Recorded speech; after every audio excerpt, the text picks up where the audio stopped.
मेरी डोरी तेरे हाथ, दीन बंधु दीनानाथ, मेरी डोरी तेरे हाथ, दीन बंधु दीनानाथ, मेरी डोरी तेरे हाथ, दीन बंधु दीनानाथ, मेरी डोरी तेरे हाथ, दीन बंधु दीनानाथ, मेरी डोरी तेरे हाथ, दीन बंधु दीनानाथ, मेरी डोरी तेरे हाथ, दीन बंधु दीनानाथ, मेरी डोरी तेरे हाथ। छोटी सी बात आप लोगों को बताई थी कि चींटी चावल ले चली और बीच में मिल गई दाल, कहत कबीर दो ना मिले, एक ले दूजी डाल। या तो संसार को पाने की सोचो या भगवान को पाने की सोचो, दो चीज कभी नहीं मिल सकती। हम मन के हिसाब से चलेंगे तो सदा दुखी रहेंगे। मौका मिला है भगवत प्राप्ति का, चाहो तो कल्याण कर लो। देखिए, एक प्रसंग के माध्यम से थोड़ी सी चर्चा ध्यान से सुनेंगे।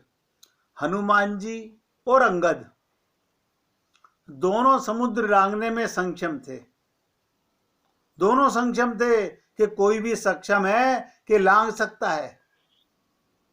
दोनों में पावर थी लांघने की। फिर पहले हनुमान जी लंका क्यों गए? यानी प्रत्येक जीव भगवत प्राप्ति कर सकता है, फिर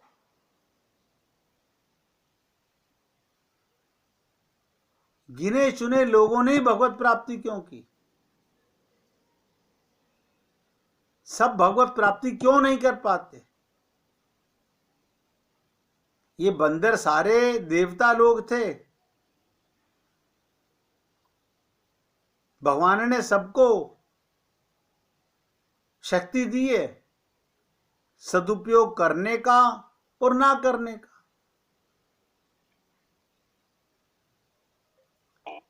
अब आप सोचिएगा, अंगद कहे जाऊं मैं पारा,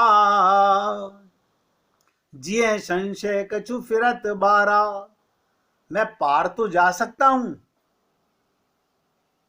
क्या कहा अंगद ने? मैं लंका तक तो जा सकता हूं, समुद्र पार तो कर सकता हूं, फिर संशय क्यों आया मन में? लेकिन मुझे संशय है कि मैं वापस आ पाऊंगा।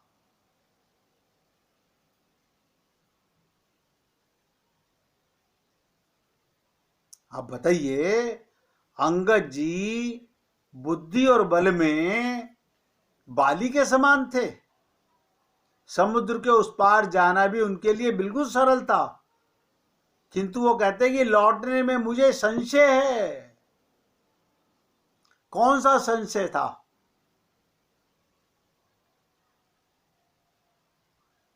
अब बताइए, क्या संशय था मन के अंदर?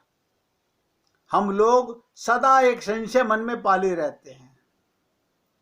ना तो अंदर हृदय में भगवान है, उनकी शरणागति है, ना कोई हृदय में पूर्ण शरणागति किसी गुरु के प्रति है। अपने मन में संशय लिए चल रहे हैं जीवन में। हाँ, कोशिश कर रहे हैं, देखो भगवत प्राप्ति हो भी सकती है, नहीं भी। ये संशय क्यों? पूर्णता क्यों नहीं?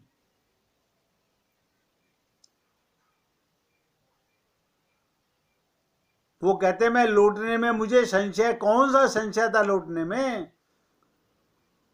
आप बताइए, बाली के पुत्र अंगद जी और रावण का पुत्र अक्षय कुमार, दोनों में एक ही गुरु के यहाँ शिक्षा प्राप्त कर रहे थे।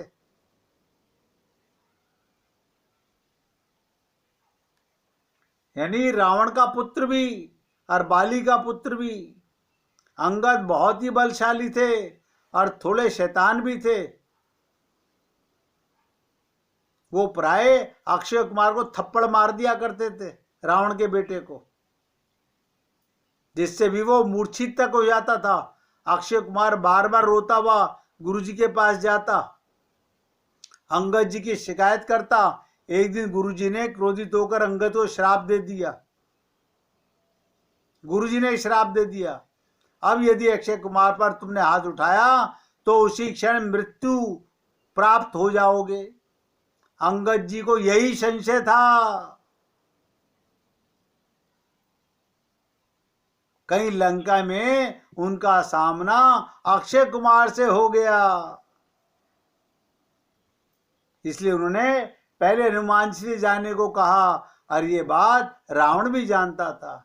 इसलिए जब राक्षसों ने रावण को बताया बड़ा भारी बानर आया है और अशोक वाटिका को उजाड़ रहा है, तो रावण ने किसको भेजा? सबसे पहले अक्षय कुमार को भेजा। उसे पता था इस श्राप का।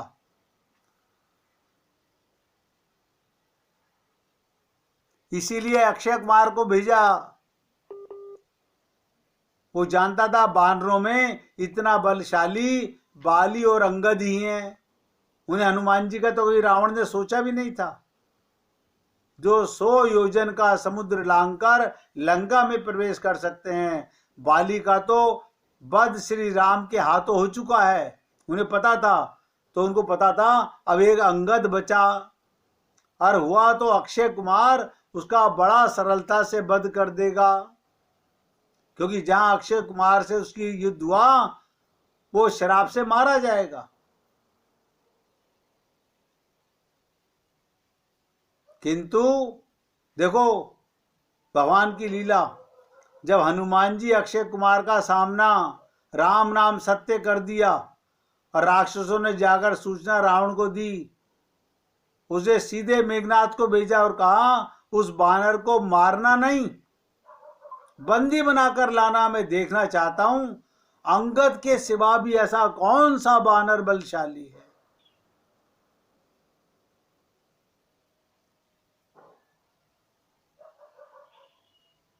हनुमान जी ज्ञानी नाम अग्रगण्यम हैं। वो जानते थे जब तक अक्षय कुमार जीवित रहेगा अंगद जी लंका में प्रवेश नहीं कर पाएंगे। इसलिए हनुमान जी ने अक्षय कुमार का वध किया, जिससे अंगद जी बिना संशय के लंका में प्रवेश कर सके। बाद में अंगद जी आए ना हनुमान जी के बाद में,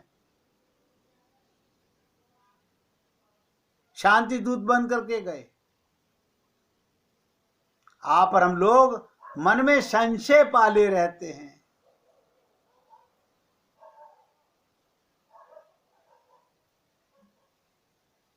हमारे मन में कहीं ना कहीं संशय घुसा रहता है।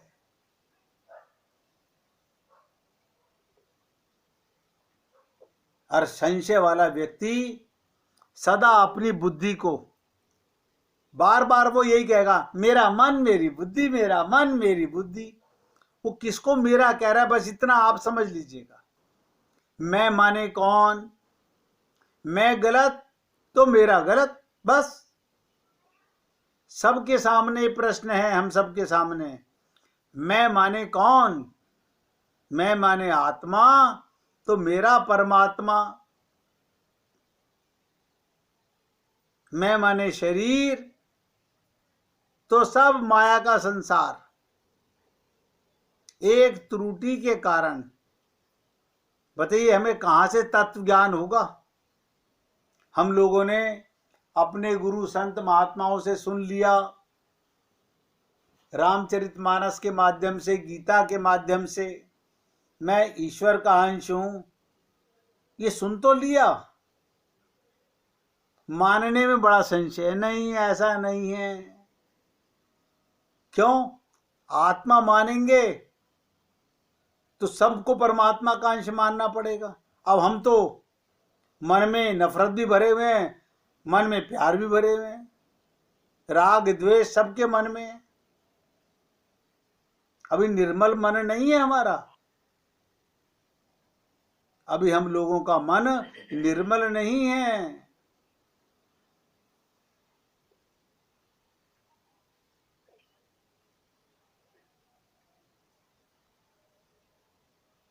देखिए, आप और हम लोग तो अभी सत्य गुरु को, सच्चे साधु को, सच्चे महात्मा को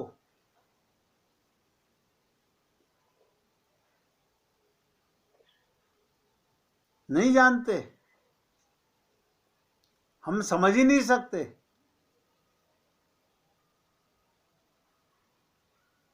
अब ध्यान से सुनिएगा, क्योंकि मैंने आज आपसे केवल दास भाव की बात कही है। मैं भी सख्य भाव के ऊपर नहीं बताना चाहता हूं, क्योंकि सख्य भाव की चर्चा करते ही आपके अंदर सखा भाव तो आगे आ जाएगा, दास भाव पीछे रह जाएगा।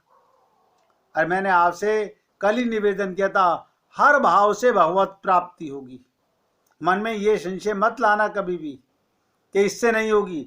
बस आपका संबंध है जो आपको प्रिय लगे, भगवान के साथ वो संबंध बना लीजिए। बनाना आपको है। मैंने कल आपसे जब निवेदन किया तो राजकुमार जी ने कहा, जब हमें पता चल गया कि सबसे सरल, सबसे सटीक, जिसमें भगवान बंध जाते हैं, वो माधुर्य भाव है। हाँ तो कीजिए ना, अपने को भगवान का प्रियतम मानो या प्रेयसी मानो, सच्चा प्रेम करो भगवान के साथ में, दिखावे वाला प्रेम नहीं। सच्चे संत महात्मा, सच्चे साधु की क्या पहचान है? एक संत अपने एक शिष्य के साथ किसी नगर की ओर जा रहे थे। रास्ते में चलते चलते रात हो गई और तेज बारिश हो रही थी। संत और उनका शिष्य कच्ची सड़क पर चुपचाप चलते जा रहे थे। उनके कपड़े कीचड़ से लथपथ हो चुके थे।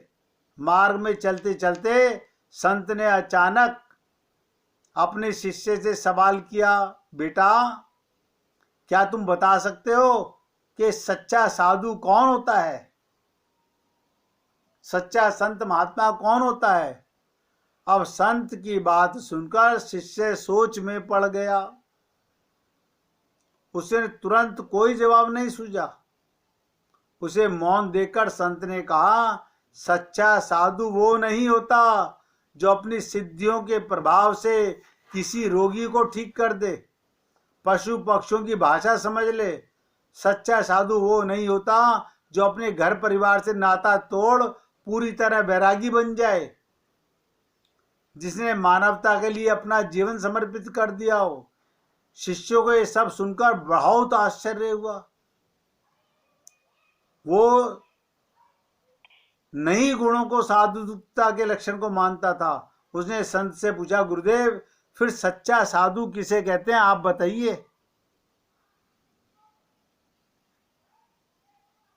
आप भी सुन लीजिए, संत महात्मा साधु गुरु की पहचान क्या है।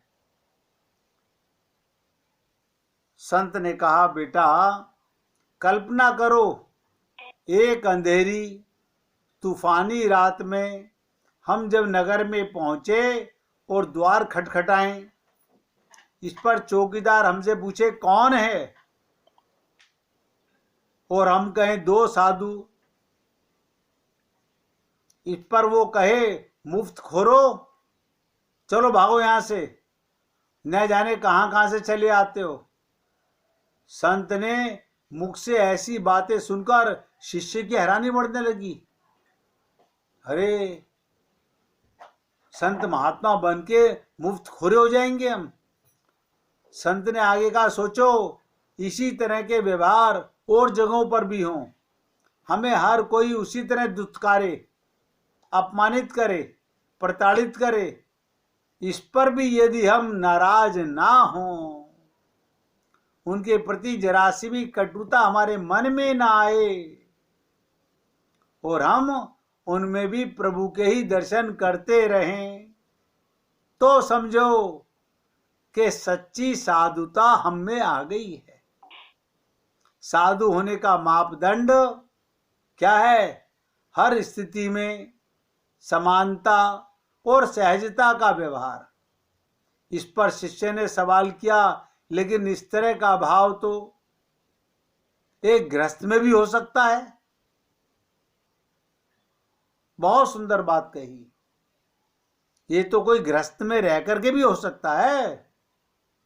संत ने मुस्कुराते हुए कहा, बिल्कुल है। जैसा मैंने पहले कहा, सिर्फ घर छोड़कर बैरागी हो जाने से कोई साधु नहीं हो जाता। घर छोड़कर, परिवार छोड़कर कोई साधु महात्मा बैरागी नहीं होता। साधु वही है जो साधुता के गुणों को धारण करे, और ऐसा कोई भी हो सकता है। इसलिए अपने मन से कभी भी ये भाव नहीं लानी चाहिए।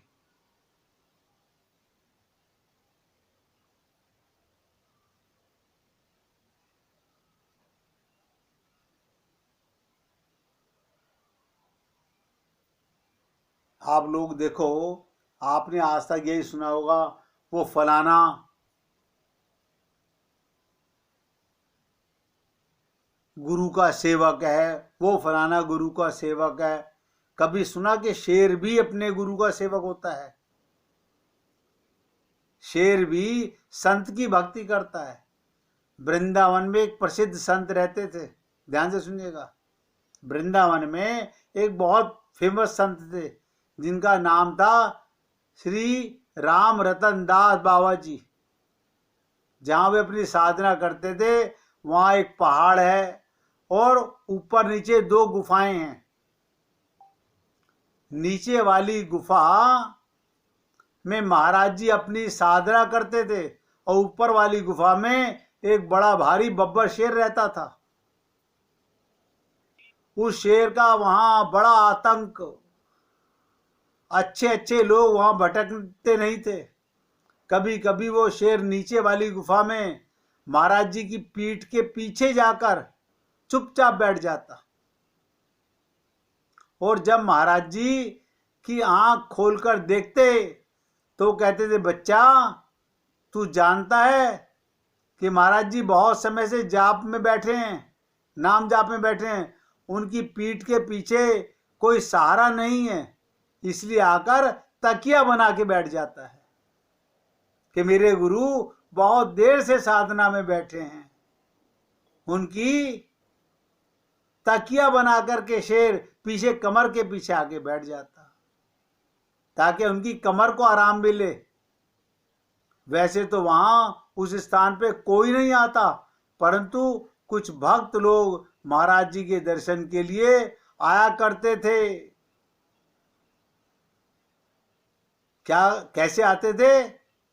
अग्नि लेकर के साथ में, इकट्ठे होकर के साथ में, और उनके लिए फल अनादि ला करके देते। जब वे लोग महाराज जी के पास आते थे तब वो शेर जोरदार दहाड़ लगाता।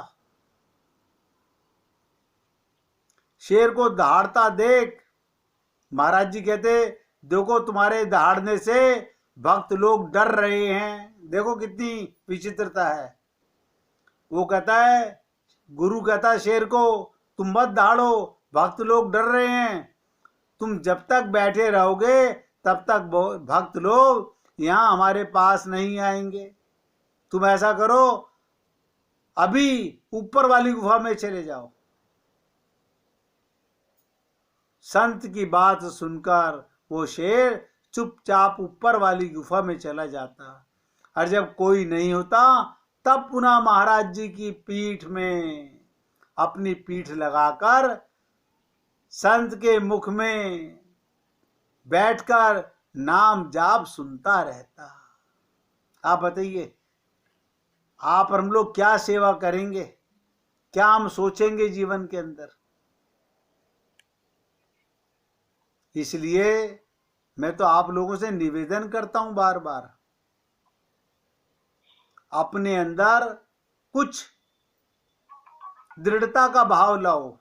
आज एक बहुत गहरी बात आपको बताई गई है, उस पर बार बार चिंतन कीजिएगा। जब मैं कहता हूं मैं, तो मैं अपने आप को किसको कहता हूं? अगर शरीर को मैं कहता हूं तो मन में मल ही आएगा, बुद्धि में पाप ही आएगा।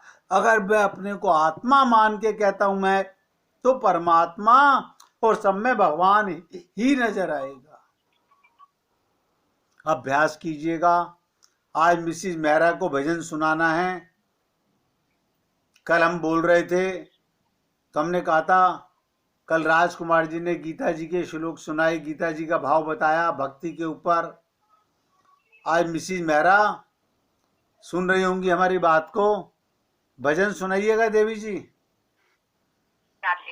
सुनाइए सुनाइए सुनाइए।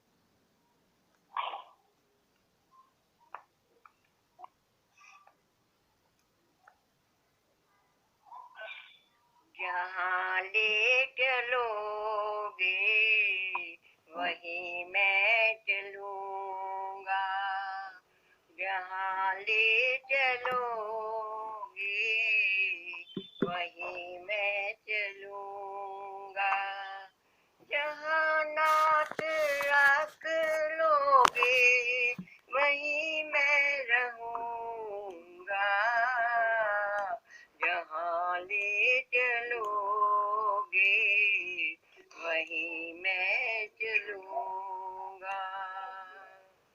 ये जीवन समर्पित चरण में तुम्हारे, तुम्ही मेरे सर्वस्व, तुम्ही प्राण प्यारे। ये जीवन समर्पित चरण में तुम्हारे, तुम्ही मेरे सर्वस्व, तुम्ही प्राण प्यारे। तुम्हें छोड़ कर नाथ किससे कहूँगा, तुम्हें जो जहाँ ले चलोगे वहीं मैं चलूँगा, जहाँ ले चलोगे वहीं मैं चलूँगा। न कोई उलाहना न कोई अर्जी, न कोई उलाहना न कोई अर्जी, कर लो करा लो जो है तेरी मर्जी, कर लो करा लो जो है तेरी मर्जी, कहना ही होगा तो तुम्ही से कहूँगा, कहना ही होगा तो तुम्ही से कहूँगा, जहाँ ले चलोगे वहीं मैं चलूँगा, जहाँ ले चलोगे वहीं मैं चलूँगा। दयानाथ देखो अब मेरी अवस्था, दयानाथ देखो अब मेरी अवस्था, तेरे हाथ में है मेरी सारी व्यवस्था, तेरे हाथ में है मेरी सारी व्यवस्था। जो भी कहोगे तुम वही मैं कहूँगा। जो भी कहोगे तुम वही मैं करूँगा। जहाँ ले चलोगे वही मैं चलूँगा। जहाँ ले चलोगे वही मैं चलूँगा। जहाँ नाथ रख लोगे वही मैं रहूँगा। जहाँ नाथ रख लोगे वही मैं रहूँगा। जहाँ ले चलोगे वही मैं चलूँगा। जहाँ ले चलोगे वही मैं चलूँगा। बोलिए वृंदावन बिहारी लाल की जय जय श्री राधे जय जय श्री राधे। बोलिए लाल जी का मंगल हो, सभी भक्तों का मंगल हो। सबको राधे राधे भैया,